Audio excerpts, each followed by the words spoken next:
ఈ రోజే డౌన్లోడ్ చేయండి. మీ ఫేవరెట్ షోస్ చూడండి.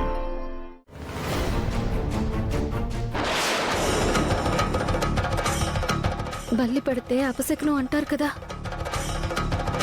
దేవుడా, ఇప్పుడేం జరుగుతుందో ఏంటో. ఈ విషయం గౌతమ్ గారికి చెప్తే టెన్షన్ పడతారు. ఆగో, ఎక్కడికి వెళ్తున్నావు? పక్కన గుడి ఉంది కదా, అక్కడి వరకు వెళ్ళొస్తాను. నేను గుడికి వెళ్ళినట్టుగా ఎవరికి చెప్పొద్దు. త్వరగా వచ్చేస్తాను. చెప్పవంతిక. గౌతమ్ హాస్పిటల్కి వెళ్ళాడు. మా అమ్మ, నాన్నమ్మ కూడా బయటకెళ్లారు. ఇంట్లో ఎవ్వరూ లేరు కాబట్టి ఇప్పుడేమైనా చేయబోతున్నావా? చేయాల్సింది నేను కాదు, మీరు.